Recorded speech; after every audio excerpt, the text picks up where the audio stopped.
A wancan labarin, mun tsaya ne daidai inda wani mutum ya kawo wa Salima wasiƙa, bata san shi ba kuma bata taɓa ganin shi ba. Ya bata wasiƙa ya ce ta karanta, kuma abin da ta gani a ciki, kar ta kuskura ta faɗa wa kowa.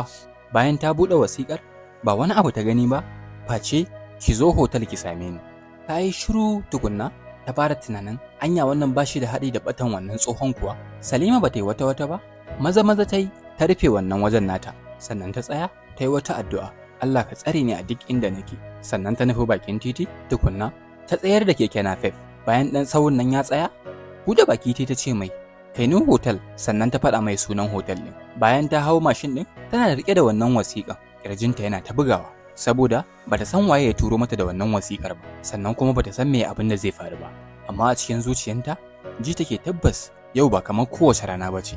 Bayan 'yan mintuna suka ƙaraso bakin hotel ɗin nan. Salima daga kai ta kalli wannan hotel ɗin.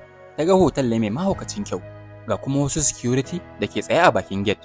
Sun sha baƙaƙen kaya da baƙin gilashi. Ɗaya daga cikinsu ne ya kalli Salima ya ce mata sanninki, wa kika zo gani nan? Salima buɗe bakinta ta yi a cikin sayayyen murya. Sannan ta ce, wasiƙa ce aka bani, aka ce na zo nan. Ta nuna mai wasiƙar, sannan ta ce mai sunana Salima.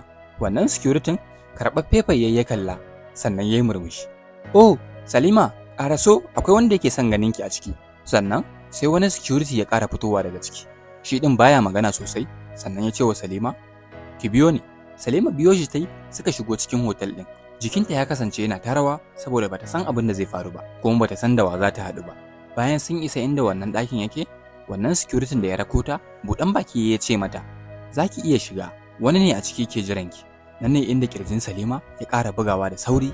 Kallon ƙofar ta yi, sannan ta ƙara kallon wannan security. Zan iya shiga yanzu? Ta buɗe baki ta tambaye shi. Bayan ya saurare ta, ya ce, kawai shiga, baki da wata matsala. Wannan numfashi ta ja mai matuƙar ƙarfi, sannan ta buɗe ƙofar. Idan ta bai tsaya kan kowa ba, face kan wani mutumi da ke zaune a tsakiyar ɗakin akan wheelchair. Tsayawa ta yi, bakinta ya buɗe, hannunta ya kama kakkarwa, sannan ta buɗe baki ta ce, dama kai ne?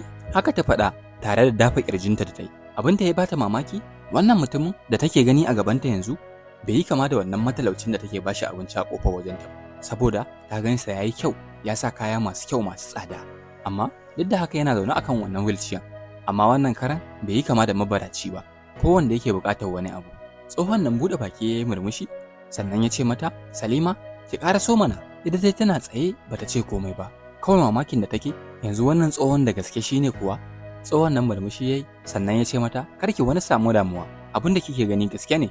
Nuna mata wata kujera ya yi da take kusa da shi, sannan ya ce mata da Allah ki zauna. Ita kuwa Salima bata yi komai ba, waje ta samu ta zauna, amma har yanzu kallonsa take, tamkar mafarki take.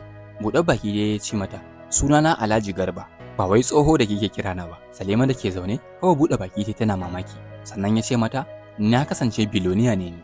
Salima tana jin haka, wani sabon mamaki ta ƙara shiga. Sannan ta buɗe baki ta ce, biloniya?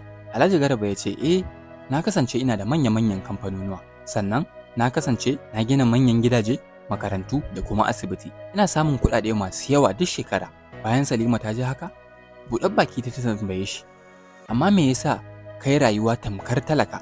Kawai murmushi ya mata, sannan ya buɗe baki ya mata bayani. Na yi hakan ne ba don komai ba, saboda in ga irin zuciyoyin mutane. Na gaji da taimakon waɗanda sai sun ganni tukuna suke taimakon mutane. Shine dalilin da yasa na haɗu da wanda yake taimakon mutane. Ita dai Salima tana zaune tana sauraron ikon Allah. Sannan Alhaji Garba ya buɗe baki ya ci gaba da magana.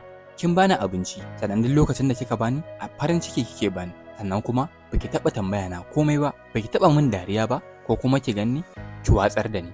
Wa'annan dalilan da na faɗa miki shine dalilin da yasa kika zo nan gurin. Duk shekara ina zaben mutum 10 waɗanda suke tausayawa mutane, kuma ina taimakon su ma su zama millionaires, saboda mutane irin ku za su iya taimakon wasu. Salima tana zaune ta yi matuƙar mamaki, bata san lokacin da wani hawaye ya fara biyo mata fuska ba. Alhaji Garba wani ɗan ƙaramin murmushi yayi, sannan a hankali ya sa hannayensa ya rirriƙe wannan tayoyin wheelchair. Salima tana zaune tana kallonsa tana kallon ikon Allah. Daga nan kawai ganin ta ya miƙe tsaye, idanta ne ya zazzaro, bakinta ya buɗe. Wai daman kana iya tafiya? Tambayarsa ta yi cikin mamaki. Alhaji Garba da ya ji haka cewa ina iya tafiya. To amma me yasa ka zauna akan wheelchair duk tsawon wannan lokacin? Buɗe baki ya ce mata, kawai na yi hakan ne saboda in ga waye zai tausaya min. Ina so in gane waye suke da kyawawan zuciya. Salima buɗe baki ta ce, ni na taimaka maka ne ba dan na san kana da wani abu ba, kuma ba dan na buƙaci wani abu a wajenka ba. kawai na yi hakan ne saboda na san abu ne mai kyau ka taimakawa wanda ba shi da ƙarfi. Wannan dalilan da kika faɗa min shi dalilin da ya sa na zaɓe ki. Bayan sun gama wannan maganganun, Alhaji Garba cewa yayi, ina son zan nuna miki wani abu.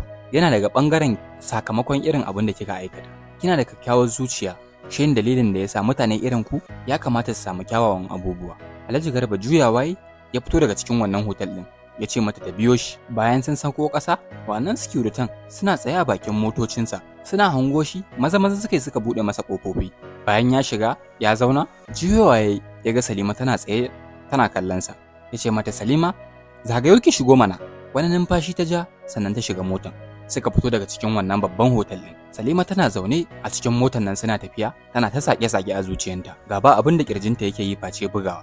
Tambayan kanta take, wannan ina zai kai ni, sannan kuma me yake son nuna min? Wannan motocin a hankali suke tafiya a cikin gari. Ita kuma tana zaune a cikin motar nan daga ita sai Alhaji Garba, tana kallon window. Ta kowa a cikin garin nan yana harkokinsa, amma ita zuciyarta ba abin da take mata face tambayoyi da take mata. Ina muke tafiya?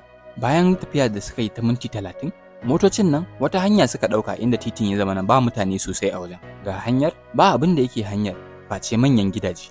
Daga nan ne inda motar nan ta tsaya. Alhaji Garba ya fito daga cikin motar nan, sannan wani bodyguard ya zo ya buɗe wa Salima ita ma ta fito. A inda suka tsaya a gaban Salima, wani babban dogon gini ne da take kalla. Ba wai shago bane. Kana ganin wajen restaurant ne na multimillionaire. Kana ganin wajen waje ne na alfarma wanda sai manya ne za su dinga zuwa wajen cin abinci. Kai da kaga wajen ka san ba magana, an kashe kuɗaɗe. Abin da yake jikin wannan restaurant ɗin shine ya matukar bawa Salima mamaki. Saboda sunanta ta gani a jikin wajen. Salima baya ta ƙara yi, ta ƙara ɗago kai ta kalli wannan rubutun domin ƙara tabbatarwa abin da ta gani da gaske ne. Buɗan baki ta tambaya, wannan gaske ne? Alhaji Garba murmushi yayi, ya ce da gaske ne, wannan da kike gani mallakin ki ne. Nawa? Haka ta ce, sannan ya sa hannunsa a cikin aljihu ya yebo mukullai da yawa, ya danƙa mata, sannan ya ce mata za ki iya zuwa ki shiga ciki ki gani. Karɓan mukullin ta yi, sannan ta tafi a hankali ta je ta buɗe, hannayenta suna rawa. Ta buɗe ƙofar, abin da ta gani a ciki sai da ya sa ta rufe bakinta, saboda ta ga ciki an tsara shi tamkar aljannar duniya. Jiyowa ta kalli Alhaji Garba, idananta yana hawaye. Yanzu duk wannan abin ni kaiwa? Haka ta buɗe baki ta faɗa masa.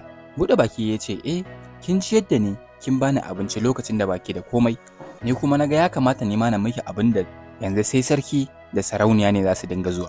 Ba za ki ƙara shan wahala ba har abada. Tsugunnawa ta yi, ta kama yi masa godiya, ga idanuwanta suna hawaye. Amma kuma hawayen farin ciki ne. Buɗe baki ya ce mata bai kamata ki ce komai ba. Halaccinki da tausayinki ya riga da ya gama nuna kewace ce. Daga wannan ranan, Salima ita ma ta shigo cikin sahun masu kuɗi.